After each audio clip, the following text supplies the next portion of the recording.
Hi friends, today we are discussing about fund flow analysis.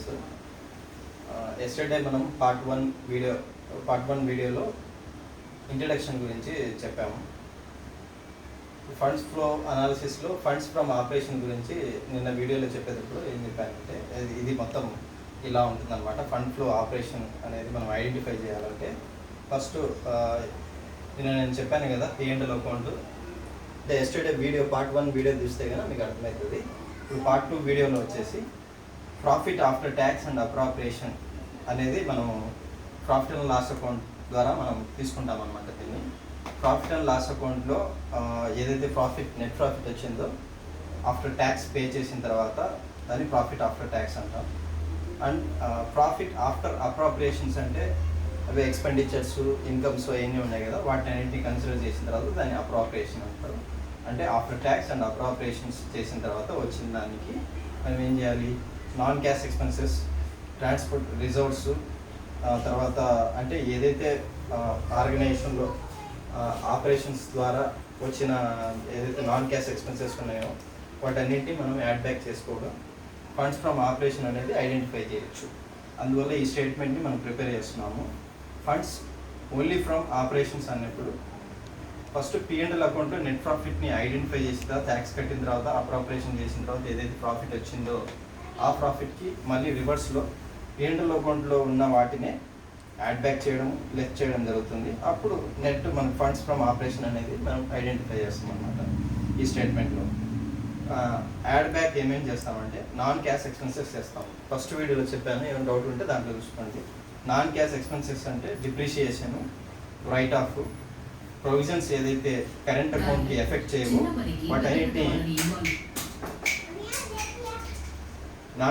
వాటన్నిటిని ఏమంటామంటే బచ్చగలుగుతాయి. అది provisions not affecting the current accounts, వాటన్నిటిని non cash expenses అంటాం అన్నమాట.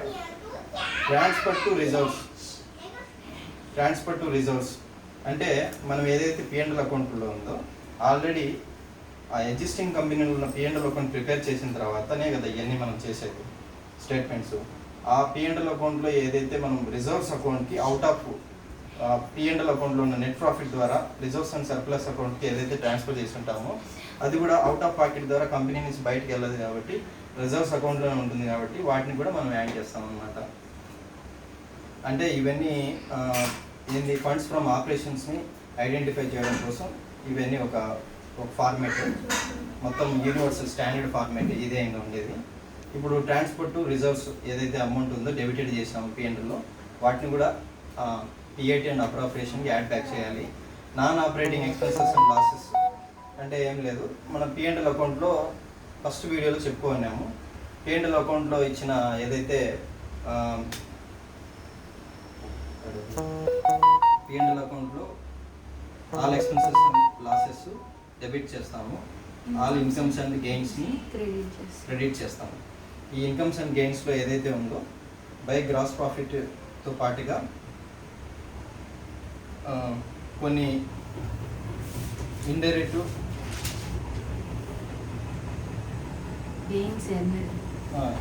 Incomes ఉంటాయి. వాటిని ఏదైతే ఉందో వాటిని మనం ఇక్కడ యాడ్ బ్యాక్ చేస్తాం అన్నమాట. ఈ యాడ్ బ్యాక్ చేసేటప్పుడు ఇవి వస్తాయి. Non operating expenses and losses అంటే యూత్లో వస్తుంది. అంటే మన కంపెనీలో ఎగ్జిస్టింగ్ కంపెనీలో ఏదైనా మిషనరీని మనం అమ్మినప్పుడు లాస్ అమ్మితే కనుక అది వస్తుందన్నమాట. ఇక్కడ ఎగ్జాంపుల్ ఇచ్చాను కదా, loss on sale of fixed asset, fixed asset value అనేది యాడ్ బ్యాక్ చేయడం జరుగుతుంది. ఎందుకంటే P&L అకౌంట్లో వాటిని మనం ఆల్రెడీ లెస్ చేసి ఉంటాము. దాన్ని యాడ్ చేస్తే మనం ఫండ్స్ ఫ్రమ్ ఆపరేషన్ అనేది ఐడెంటిఫై చేయొచ్చు. ఓన్లీ ఫ్రమ్ ఆపరేషన్ ద్వారా ఎంత ఫండ్ అనేది వచ్చింది అనే దాని గురించి ఇది నాన్ ఆపరేటింగ్ సంబంధించినది కదా. మన బిజినెస్ ఆపరేటింగ్లో ఇది మెయిన్ సోర్స్ కాదు. అంటే ఇది ఒక రెవెన్యూ రిసిప్ట్ కాదు. అంటే ఆల్ రెవెన్యూ రిసిప్ట్స్ అన్నీ మామూలు ఇక్కడ వస్తాయి. క్యాపిటల్ గెయిన్స్ అవన్నీ సపరేట్ వస్తాయి అన్నమాట. యాక్చువల్లీ నేనేమంటున్నానంటే మనకి ఏదైతే ఫిక్స్డ్ అసెట్ ఉందో ఆ అసెట్ని మనం సేల్ చేస్తే కనుక ఆ సేల్ చేసినప్పుడు లాస్ ఏదైతే వస్తుందో ఆ లాస్ని మనము నాన్ ఆపరేటింగ్ కింద కన్సిడర్ చేయాలి. కాబట్టి loss on sale of fixed అసెట్ని మనం దాన్ని యాడ్ బ్యాక్ చేయాలి. తర్వాత ప్రొవిజన్ ఏదైతే ట్యాక్స్ కట్టడం కోసం మనం ప్రొవిజన్ క్రియేట్ చేసి ఉంటామో వాటిని కూడా పిఏటి అండ్ అప్రాప్రియేషన్స్కి యాడ్ బ్యాక్ చేయాలి. తర్వాత వచ్చేసి ప్రపోజ్డ్ డివిడెండ్ గురించి కూడా నిన్న చెప్పాను. ఆ ప్రపోజ్డ్ డివిడెండ్ ఏదైతే ఉంటుందో దాన్ని కూడా యాడ్ బ్యాక్ చేయాల్సి వస్తుంది. ఇంటీరియర్ డివిడెండ్ కూడా ఇన్ డిఫరెంట్ ఫైనాన్షియల్ ఇయర్లో ఏదైతే మనం డివిడెండ్ పే చేయాలని అనుకుంటామో పే చేస్తాము దాన్ని ఇంటీరియం డివిడెండ్ అంటాము. అదే ఇయర్లో P&Lకి డెబిట్ చేసి మనం పే చేస్తాము అవుట్ ఆఫ్ ప్రాఫిట్ ద్వారా. అది దానికి సంబంధించిన అమౌంట్ కూడా మనం యాడ్ బ్యాక్ చేయాలి. తర్వాత less non operating incomes and gains ఏదైతే వస్తాయో, అంటే profit on sale of fixed asset, ప్రాఫిట్కి ఫిక్స్డ్ అసెట్ని సేల్ చేస్తాము, అప్పుడు మనకి ప్రాఫిట్ వస్తుంది కాబట్టి వాటిని మనం లెస్ చేయాలి. తర్వాత ట్రాన్స్ఫర్స్ ఫ్రమ్ రిజర్వ్స్, ఒకవేళ రిజర్వ్స్ని క్రియేట్ చేసాము, అదే రిజర్వ్లోంచి ఒకవేళ కంపెనీ అనుకోండి బోనస్ షేర్స్ ఇష్యూ చేయాలంటే రిజర్వ్స్లో నుంచే ఇస్తారనమాట. ఇప్పుడు ఆటోమేటిక్ రిజర్వ్స్ అనేది రెడ్యూస్ అవుతుంది. ఇంకా చాలా ఎగ్జాంపుల్స్ ఉన్నాయి. రిజర్వ్స్ని రెడ్యూస్ చేసామంటే రిజర్వ్స్లో నుంచి విత్డ్రా చేసి అవుట్ ఆఫ్ దేనికి పే చేసామని బేస్డ్ ఆన్ రిజర్వ్స్ దేనికి యూటిలైజ్ చేసుకున్నాము, అప్పుడు ఎంట్రీ పాస్ అవుతుంది కాబట్టి ఆటోమేటిక్గా అమౌంట్ అనేది రిజర్వ్ అకౌంట్లో నుంచి వెళ్ళిపోతుంది డెబిట్ అయ్యి.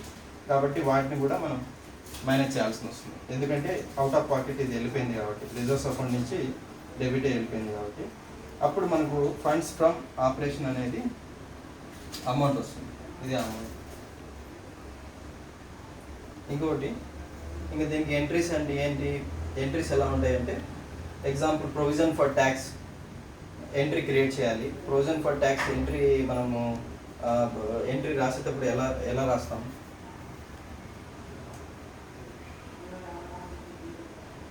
P&L account data to provision for tax అని రాస్తాం. ఎంట్రీ ఇలా పాస్ చేస్తాము. తర్వాత ప్రపోజ్డ్ డివిడెండ్ కూడా అంతే. P&Lకి P&L నుంచి అవుట్ ఆఫ్ P&L నుంచి ఈ రెండు చేస్తాం కాబట్టి P&Lకి డెబిట్ చేయాలి. ఇది కూడా అంతే.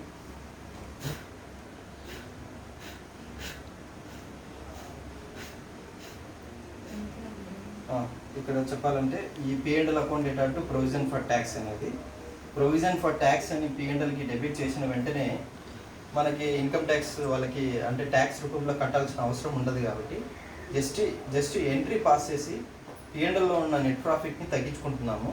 ఈ అమౌంట్ని ప్రొవిజన్ ఫర్ ట్యాక్స్ అనే హెడ్లోకి వెళ్ళిపోయింది. హెడ్లో వెళ్ళిపోయిన వెంటనే ట్యాక్స్ అనేది బయటికి వెళ్ళదు కాబట్టి ఇది కూడా ఒక ఫండ్ కింద మనం కన్సిడర్ చేసి దీన్ని యాడ్ చేయడం జరిగింది.